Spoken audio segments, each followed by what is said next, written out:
आपको ये बात पता है कि मुख्यमंत्री के तौर पर ममता बनर्जी सबसे गरीब मुख्यमंत्री हैं। वो किसी भी तरीके का ना तो सरकारी वेतन लेती हैं, ना पेंशन लेती हैं और ना ही सरकारी आवास में रहती हैं जो मुख्यमंत्री को मिलता है। ममता बनर्जी का जो मुख्य आय का स्रोत है वो उनकी किताबें हैं। वो एक बेहतरीन राइटर हैं। बंगाली और अंग्रेजी भाषा में वो तमाम किताबें लिखती रहती हैं। तमाम बुक फेयर में उनकी किताबें लगती भी हैं और अमेजॉन, फ्लिपकार्ट वगैरह पर उनकी किताबें बिकती भी हैं। आपको ये जानकर हैरानी होगी कि एक मुख्यमंत्री के तौर पर उन्होंने जितने भी साल सेवा की है उसकी कोई भी तनख्वाह उन्होंने नहीं ली है। 7 बार की वो सांसद हैं, उनको तमाम तरीके की पेंशन, तमाम तरीके की सरकारी सुविधाएं मिल सकती थी, लेकिन उन्होंने ये सब नहीं लिया। आपको ये बात पता है क्या कि उनके पास महज 15 लाख रुपए है। एक मुख्यमंत्री के तौर पर इतनी कम पैसे तो किसी भी मुख्यमंत्री के पास नहीं है, लेकिन ममता के पास इतना कम पैसा क्यों है और ममता इतनी अलग पर्सनालिटी क्यों है? आपको एक तस्वीर बार बार नजर आ रही होगी मेरे पीछे। वो तस्वीर कल की है जिसमें आपने देखा होगा कि सुप्रीम कोर्ट में ममता बनर्जी अपने राज्य के लोगों के अधिकारों के लिए लड़ रही थी।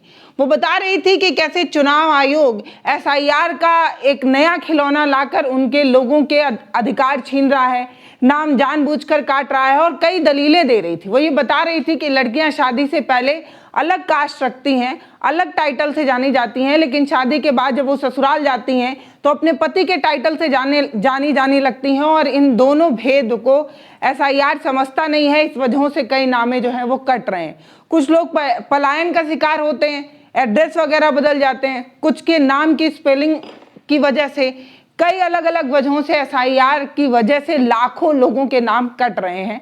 और इस तरीके की दलील देते हुए ममता बनर्जी मौजूदा मुख्यमंत्री पहली एकलौती महिला बनी है, या ये कह दें कि पहली एकलौती मुख्यमंत्री बनी है जो मुख्यमंत्री रहते हुए सुप्रीम कोर्ट में अपनी दलीलें पेश कर रही थी। पता है ममता सरकार से सीधे क्यों लड़ पाती हैं? पता है ममता ईडी, सीबीआई से क्यों नहीं डरती हैं? पता है ममता हर बार बीजेपी को करारा जवाब क्यों दे पाती हैं? क्योंकि उनके पास कुछ ऐसा नहीं है जो सरकार उनसे छीन सकती है। ना किसी तरीके का पेंशन वो लेती हैं, ना किसी तरीके की तनख्वाह लेती हैं और ना ही किसी तरीके की सरकारी पैसे के बदौलत वो यहाँ तक पहुंची हैं। एक महिला के रूप में, एक महिला मुख्यमंत्री के रूप में ममता बनर्जी को कल सुप्रीम कोर्ट में जिन लोगों ने भी देखा वो कहा कि ये तस्वीर बहुत अलग है, क्योंकि हम जानते हैं कि सरकार हर बार ईडी, सीबीआई का हथियार दिखाकर विपक्षियों को डरा देता है। चाहे वो अखिलेश हो, चाहे वो राहुल हो, चाहे वो लालू हो, चाहे उनके बेटे तेजस्वी हो, ईडी, सीबीआई का वो चाबुक है जो विपक्षियों की आवाज दबाता रहा है। लेकिन ममता बनर्जी पर यह चाबुक नहीं चल पा रहा है। ममता बनर्जी पर यह चाबुक सरकार चला ही नहीं पा रही है। इसीलिए कहा जाता है कि बंगाल भेदना बीजेपी के लिए बहुत मुश्किल है, क्योंकि ममता एक महिला तो है, लेकिन वो जिस तरीके से बीजेपी को जवाब देती हैं, एक महिला तो है लेकिन वो ये जानती हैं कि ना उनके पास कुछ अवैध है और ना ही किसी भी तरीके का कोई भी पेंशन और भत्ता काट के सरकार उन्हें डरा सकती है। मतलब मैं जब से ममता के बारे में पढ़ रही हूँ तब से मुझे पता चला कि ये महिला जो कविताएं लिखती हैं, ये महिला जो किताबें लिखती हैं, इनकी तमाम किताबें बुक फेयरवेल वगैरह में लगती रहती हैं, इनकी किताबें बिकती हैं और इसी से इनका जो रोजगार है या इसी से इनका काम धाम जो है वो चलता है। ये किसी भी तरीके के सरकारी पैसे पर नहीं टिकी हैं। यही वो वजह है जिस वजह से शायद ममता जो है वो सुप्रीम कोर्ट में मौजूद थी। वो ये बात समझती हैं कि सरकार उन पर कोई तीसरा तरीका अपनाकर जो है वो उनकी आवाज़ दबा नहीं सकता। जिसके पास कुछ खोने के लिए नहीं होता है ना, वो बहुत ज़्यादा मजबूत होकर लड़ता है। उसे पता होता है कि सरकार उसे डरा नहीं सकती है, इसलिए वो लड़ता है। ये बात तो आपको पता ही होगी कि 2011 से लगातार ममता बनर्जी जो है वो बंगाल की मुख्यमंत्री हैं। ऐसे कह दें तो लगभग 15 साल हो चुके हैं उन्हें मुख्यमंत्री रहते हुए। 14 का चुनाव वो जीत चुकी हैं, 16 का चुनाव वो जीत चुकी हैं, 22 का चुनाव वो जीत चुकी हैं। लगातार 3 बार से वो बंगाल की मुख्यमंत्री हैं, लेकिन इसके बावजूद भी उनके पास महज 15 लाख रुपए हैं। मतलब अगर किसी भी एक सांसद की जब हम संपत्ति की बात करते हैं तो पता चलता है करोड़ों में है, लेकिन एक मुख्यमंत्री के तौर पर ममता की इतनी कम संपत्ति ही सरकार को चिल्लाने नहीं देती है, सरकार को किसी तरीके का चाबुक चलाने नहीं देती है। सुप्रीम कोर्ट में जब ममता बनर्जी थी तो उन्होंने क्या क्या दलीलें दी वो आपको बताऊंगी, सुप्रीम कोर्ट ने उसका क्या जवाब दिया वो आपको बताऊंगी, और ये भी बताऊंगी कि ये जो तस्वीर सामने आई थी ऐसी ही एक तस्वीर 29 साल पहले ममता के देखने को मिली थी। तब भी जो है वो सरकार की तरफ से एक शख्स की जान ली गई थी और उनकी लड़ाई के लिए ममता जो है वो अदालत में पहुंची थी। ये बात तो सबको पता है कि ममता बनर्जी के पास लॉ की डिग्री है और कई बार वो ये बात कह भी चुकी हैं। दरअसल योगेश चंद्र लॉ कॉलेज से उन्होंने कानून की पढ़ाई की है, लेकिन क्योंकि वो प्रैक्टिस नहीं करती हैं इसीलिए वो एक लॉयर के रूप में वहां नहीं मौजूद थी, बल्कि उन्होंने क्योंकि एक याचिका दायर की थी तो एक याचिकाकर्ता के रूप में वो सुप्रीम कोर्ट में अपनी दलीलें दे रही थी। लेकिन मौजूदा मुख्यमंत्री अगर सुप्रीम कोर्ट में मौजूद है और अपनी दलीलें दे रहा है, ये इतिहास में पहली बार हुआ है। कहा जा रहा है, मैं आपको सबसे पहले 29 साल पहले क्या हुआ था वो बताती हूँ। दरअसल 29 साल पहले ममता बनर्जी इसी तरह अदालत में एक बार जिरह करती दिखी थी और वो साल 1997 था।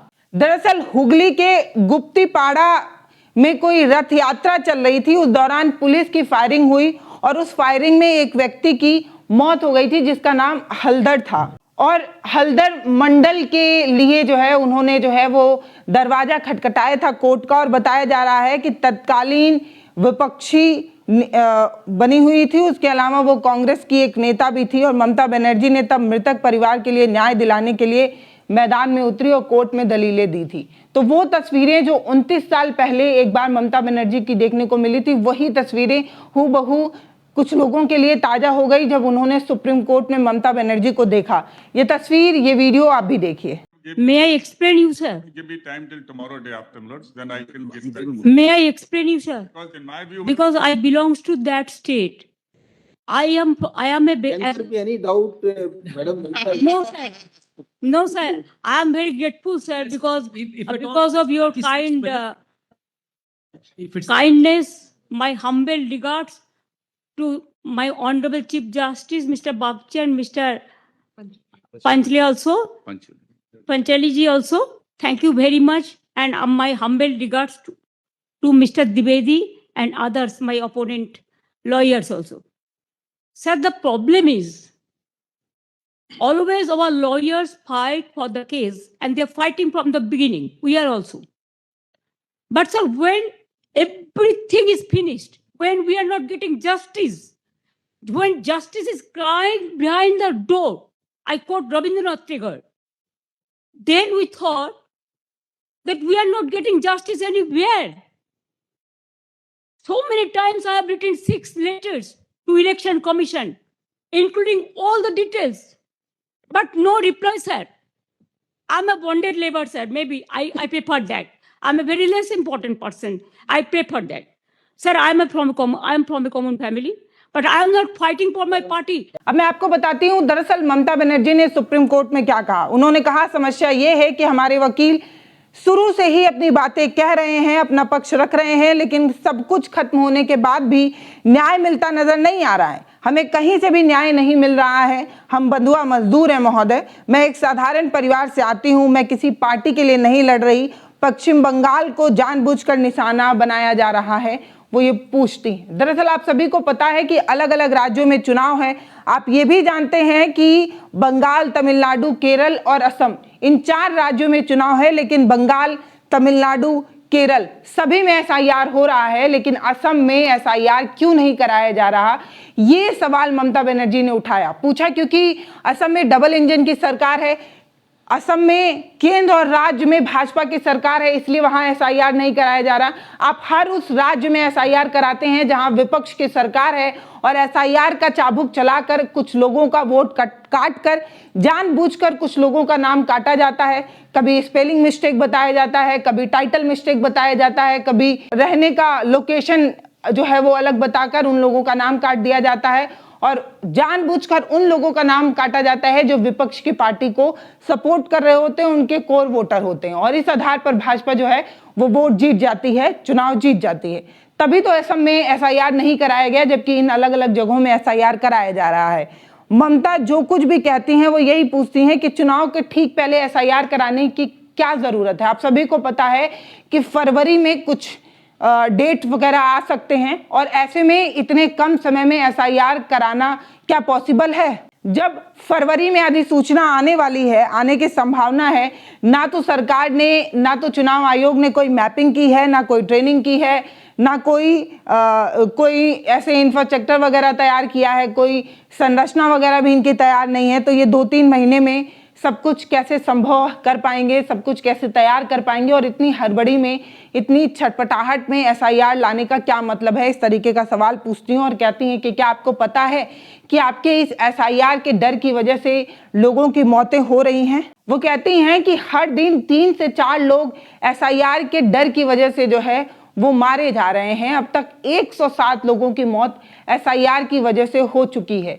ममता बनर्जी ये बताने की कोशिश कर रही हैं कि एसआईआर का एक खौफ, एक डर जो है वो बंगाल में देखने को मिल रहा है, क्योंकि लोग डरे हुए हैं। उनको ऐसा लगता है कि वो 1971 से पहले अगर कोई दस्तावेज पेश नहीं कर पाते हैं कि उनके दादा पुरखा जो है वो यहीं के निवासी थे, कोई ऐसा कागजात वो पेश नहीं कर पाते हैं, तो उन्हें अवैध घुसपैठिया करार कर दे दिया जाएगा, उन्हें देश निकाला दे दिया जाएगा। ऐसा असम में हुआ भी है, हम सभी को पता भी है।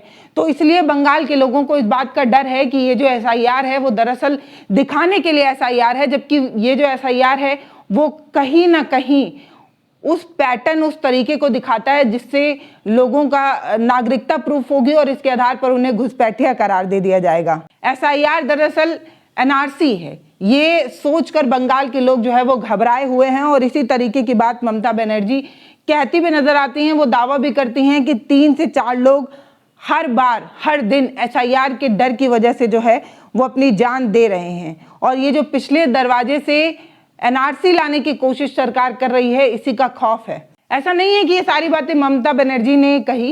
राज्य के संसदीय कार्य मंत्री हैं शोभन देव चट्टोपाध्याय, उन्होंने भी ये बात जो है वो कही है कि एसआईआर की प्रक्रिया जो है वो मानसिक तनाव दे रही है, और जिसकी वजह से 100 से अधिक लोगों की जो है वो मौत हो चुकी है। तो ये सब कुछ ममता बनर्जी बताने की कोशिश कर रही थी, समझाने की कोशिश कर रही थी, और यहाँ पर मैं आपको कुछ पॉइंट, कुछ लाइन बाय लाइन चीज़ें बताना चाहती हूँ कि वहाँ पर क्या हुआ, क्या ममता ने दलील दी और क्या कुछ वहाँ पर कहा गया।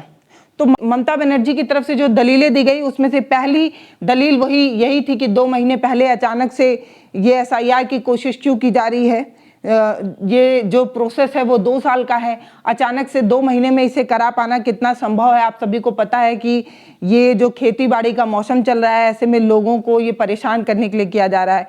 वो ये बोल रहे हैं, वो ये भी कहती हैं कि 24 साल बाद इसे 3 महीने में पूरा करने की जल्दीबाजी क्यों दिखाई जा रही है? 100 से ज़्यादा लोगों की जानें जा चुकी हैं। इलेक्शन कमीशन की ये जो प्रताड़ना है, जिसके चलते BLOs की जानें जा रही हैं। वो ये कहती हैं कि जानबूझकर बंगाल को निशाना बनाया जा रहा है, ये जबकि असम और नॉर्थ ईस्ट में ऐसा नहीं कराया जा रहा। आखिर ऐसा क्यों? क्योंकि वहाँ पर विपक्ष की सरकारें नहीं हैं, इसलिए। इसके अलावा वो कहती हैं कि एसआईआर की प्रक्रिया जो है वो वोटर्स को शामिल करने के लिए नहीं, बल्कि उन्हें हटाने के लिए की जा रही है।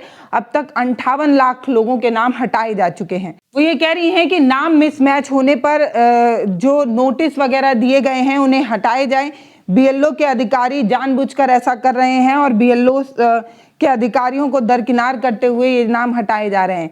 और वो जो मैंने आपको ससुराल वाला एग्जाम्पल दिया था ममता बनर्जी की, वो भी एक दलील थी कि सर, बेटी की शादी हो जाने के बाद लड़कियां ससुराल चली जाती हैं, पति का टाइटल इस्तेमाल करती हैं, और ये भी मिसमैच का एक कारण बनता है। कुछ बेटियों को ससुराल चले जाने की वजह से उनका नाम जो है वो डिलीट कर दिया गया। ममता बनर्जी ने जो सारे आरोप लगाए, उस पर चुनाव आयोग ने सफाई देते हुए ये कहा कि हमने राज्य सरकार से तमाम अधिकारियों, ग्रुप B लेवल के अधिकारियों की मांग की थी, लेकिन राज्य सरकार हमें सपोर्ट नहीं कर रही है।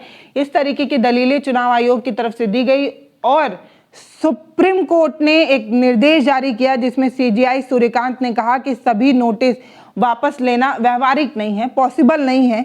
नाम की स्पेलिंग में जो गड़बड़ी हुई है, जिसकी वजह से चुनाव आयोग ने जो भी नोटिस जारी किए हैं, उन निर्देश को ये समझकर कि वो सेंसिटिव हैं, ये समझे, और जो BLOs वगैरह की जो टीमें हैं, राज्य सरकार की ऐसी टीमें, उन्हें ये समझना होगा कि तमाम लोग जो बंगला भाषा जानते हैं और स्थानीय बोली जानते हैं, जांच के समय हो सकता है कि बोली के कारण किसी तरीके की कोई गड़बड़ी हो जाए, तो जो अधिकारी वहां जा रहे हैं, जो लोग वहां जा रहे हैं, उन्हें संवेदनशील होकर ये पूरी प्रक्रिया को अंजाम देना चाहिए। फिलहाल ममता बनर्जी को लेकर ये बातें कही जा रही हैं कि ममता वो लेडी सिंघम है जो भाजपा को पानी पिलाना जानती हैं। बंगाल का चुनाव अपने आप में बेहद रोचक हो जाता है। हालांकि कई बार कई बेड़ियां होती हैं जो वहां के मुद्दे देश भर में नहीं छा पाते। कई तो ये भी कारण ये है कि हमारे देश की जो मीडिया है वो जानबूझकर ममता को कवरेज नहीं देती, क्योंकि वो जानती है कि ममता को कवरेज देना मतलब भाजपा को नुकसान पहुंचाना।